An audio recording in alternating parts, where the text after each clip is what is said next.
우리 다 같이 사도신경으로 우리의 신앙을 고백하시겠습니다. 전능하사 천지를 만드신 하나님 아버지를 내가 믿사오며 그 외아들 우리 주 예수 그리스도를 믿사오니 이는 성령으로 잉태하사 동정녀 마리아에게 나시고 본디오 빌라도에게 고난을 받으사 십자가에 못 박혀 죽으시고 장사한 지 사흘 만에 죽은 자 가운데서 다시 살아나시며 하늘에 오르사 전능하신 하나님 우편에 앉아 계시다가 저리로서 산자와 죽은 자를 심판하러 오시리라. 성령을 믿사오며 거룩한 공예와 성도가 서로 교통하는 것과 죄를 사하여 주시는 것과 몸이 다시 사는 것과 영원히 사는 것을 믿사옵나이다. 아멘. 우리 찬송가 28장 우리 다 같이 하나님께 찬양 올려드리겠습니다. 찬송가 28장입니다. 우리 다 같이 하나님께 찬양 올려드리겠습니다. 복의 근원 강림하사 찬송하게 하소서. 한량 없이 자비하심 증량할 길 없도다. 천사들의 찬송가를 내게 가르치소서. 구속하신 그 사랑을 항상 찬송합니다. 주의 크신 도움 받아 이때까지 왔으니 이와 같이 천국에도 이르기를 바라네. 하나님의 품을 떠나 죄에 빠진 우리를 예수 구원하시려고 보혈을 여주셨네. 주의 귀한 은혜 받고 일생 빚진 자 되네. 주의 은혜 사슬 되사 나를 주께 매소서. 우리 마음은 연약하여 범죄하기 쉬우니 하나님이 받으시고 천국에 내치소서. 아멘. 우리 다 같이 은혜 나누실 하나님 말씀은 신약성경 예배소서 1장 3절에서 14절까지의 말씀을 우리 한 절 한 절씩 우리 함께 봉독하도록 하겠습니다. 예배소서 1장 3절에서 14절까지 말씀입니다. 우리 다 같이 한 목소리로 봉독하도록 하겠습니다.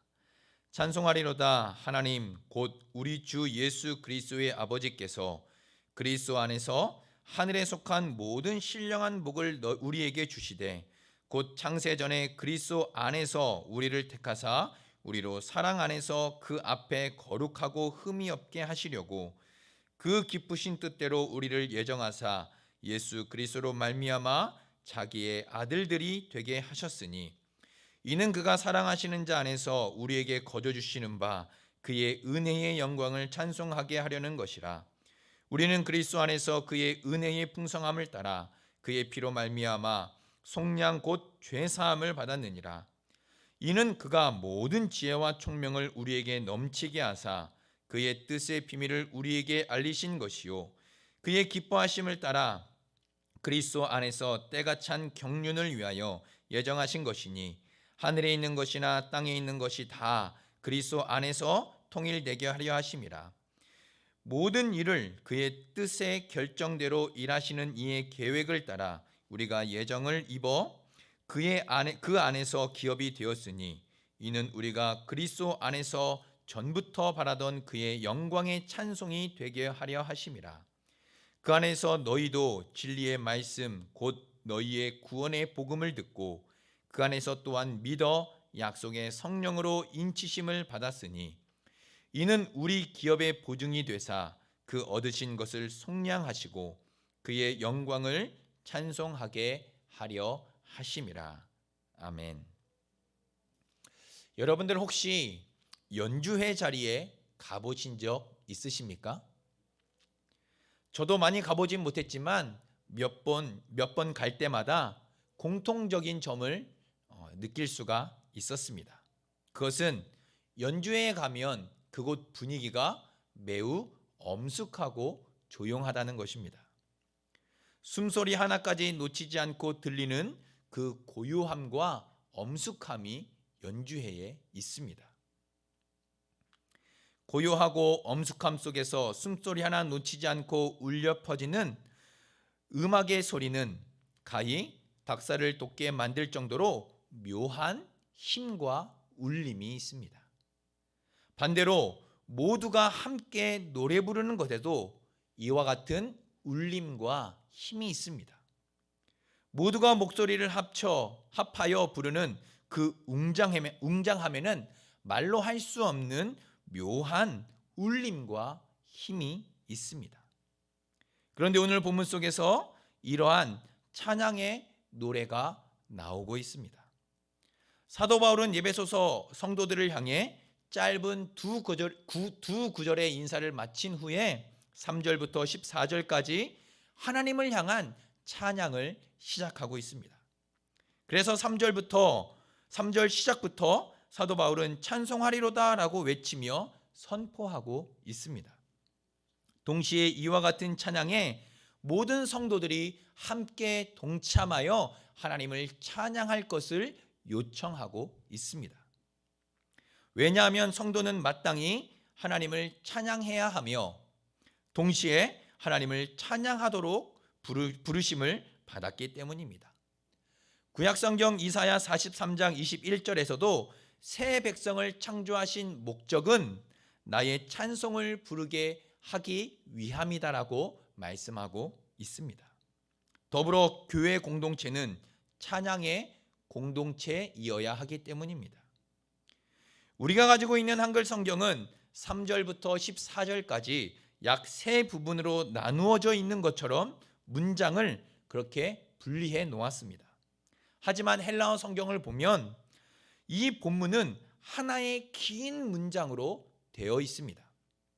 그러니까 3절부터 14절까지 긴 한 문장의 찬양을 하나님께 올려드리고 있는 것입니다.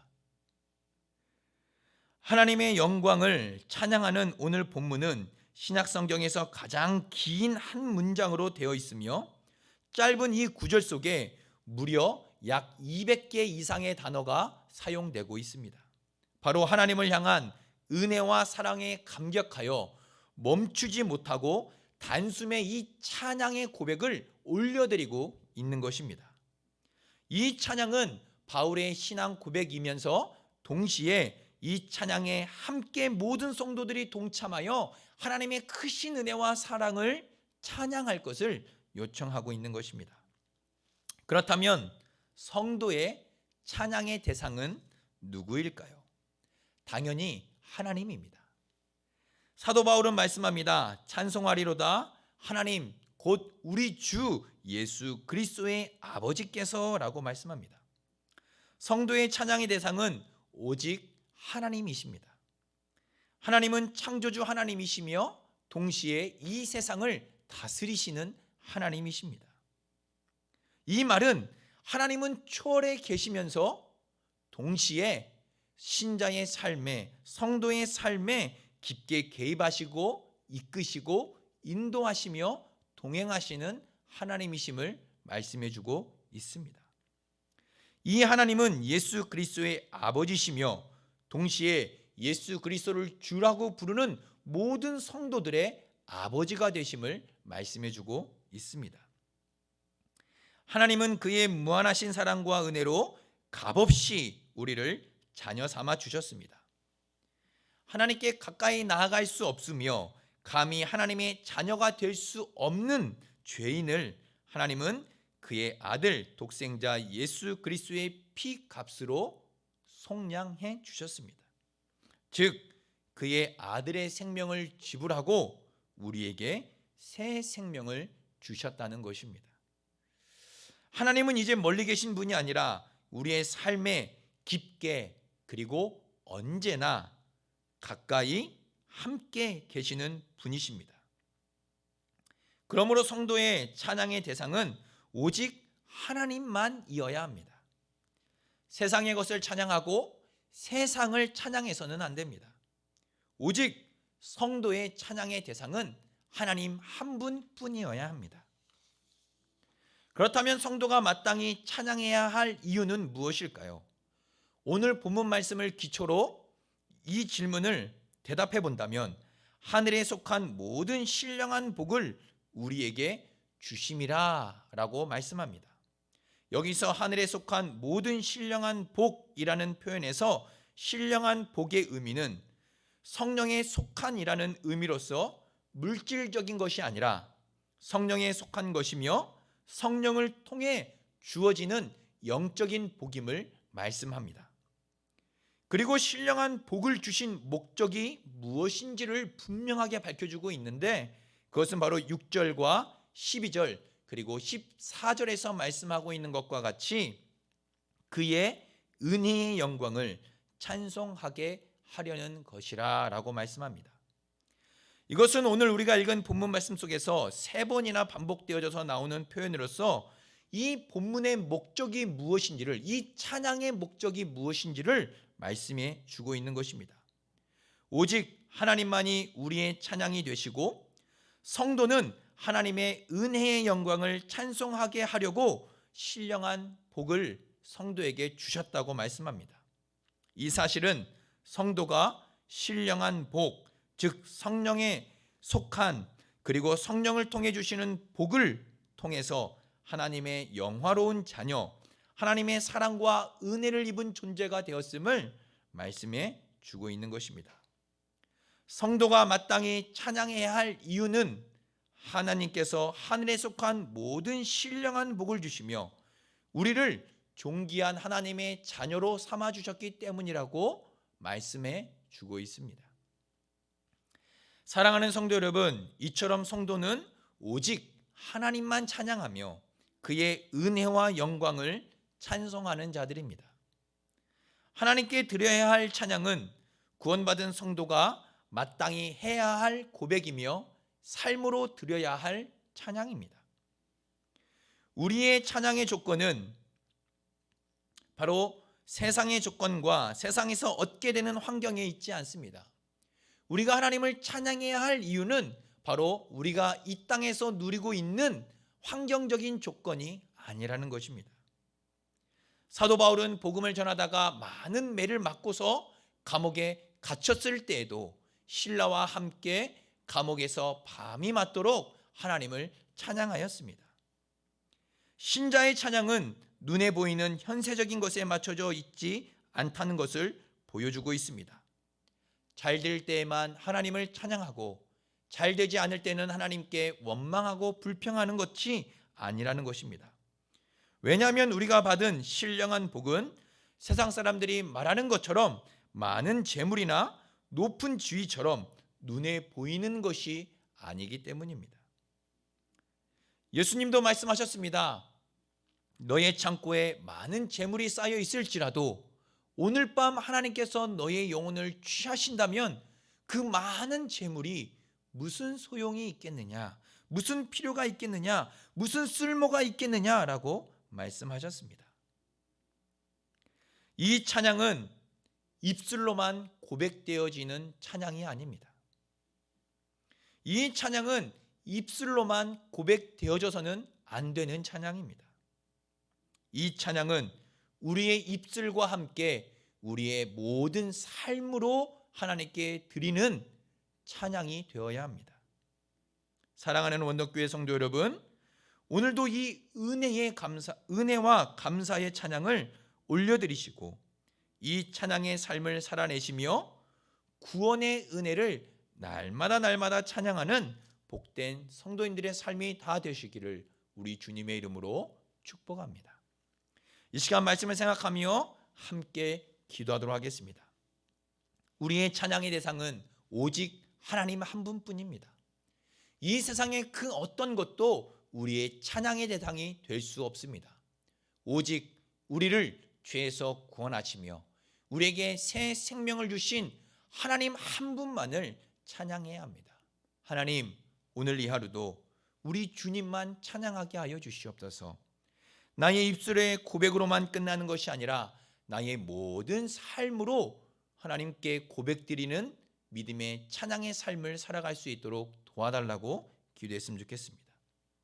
또한 하나님, 우리의 모든 예배 가운데 함께 하시며 우리의 모든 예배 가운데 은혜를 내리시며 예배 가운데 부어주시는 하나님의 크신 은혜를 하나님 허락하여 주시고 우리의 모든 예배가 하나님께 영광이 되어지는 하나님 복된 그런 예배, 하나님께서 주장하시고 주관하시고 넘치도록 은혜를 부어주시는 우리의 예배가 될 수 있도록 예배의 회복을 위해서 또한 기도했으면 좋겠습니다. 마지막으로 교회를 위해 또 우리 성도님들의 건강과 또 일터와 자녀들을 위해 이 시간 우리 함께 기도하도록 하겠습니다. 사랑과 은혜가 풍성하신 하나님 아버지 감사합니다. 우리의 오직 찬양의 대상은 하나님 한 분뿐입니다. 우리가 찬양해야 할 이유도 바로 우리에게 영적인 복을 주심으로 하나님 아버지 성령을 통한 성령에 속한 복을 주심으로 우리를 자녀 삼아 주시고 우리에게 영원한 생명을 주시고 하나님의 자녀 삼아 주시는 그 은혜를 잊지 않고 날마다 찬양하며 살아가는 삶이 되게 하여 주시옵소서. 입술의 고백으로만 끝나는 찬양이 아니라 우리가 살아가는 매일매일의 삶 속에서 우리의 삶으로 하나님께 고백하는 찬양의 삶을 올려드릴 수 있도록 도와주시고 우리의 모든 삶을 통해 하나님을 찬양하고 하나님께 영광 돌리는 믿음의 삶을 살아가는 복된 성도님들의 삶이 될 수 있도록 도와주시옵소서. 하나님 또한 부분적으로 이제 예배를 하나님 아버지 또 회복해 나가고 있습니다. 예배 가운데 주시는 하나님의 놀라운 은혜, 예배 가운데 부어주시는 하나님의 크신 은혜, 오늘도 날 구원하신 구원의 놀라운 은혜를 모든 예배 가운데 하나님 아버지 경험하게 하여 주시고 그 예배 가운데 부어주시는 은혜를 통하여 하나님께 찬양과 감사를 올려드리는 복된 성도님들의 삶이 되게 하여 주시옵소서. 또한 하나님 아버지 교회를 위해 기도합니다. 또 우리 성도님들의 건강을 위해 기도합니다. 우리 성도님들의 일터와 자녀들을 위해 기도합니다. 힘든 때에 하나님 우리의 마음속에서 우리의 심령 깊은 곳에서 찬양이 끊이지 않게 도와주시고 날마다 입술로 마음으로 우리의 삶으로 하나님께 감사의 찬양을 올려드리는 복된 삶을 살게 하여 주시옵소서.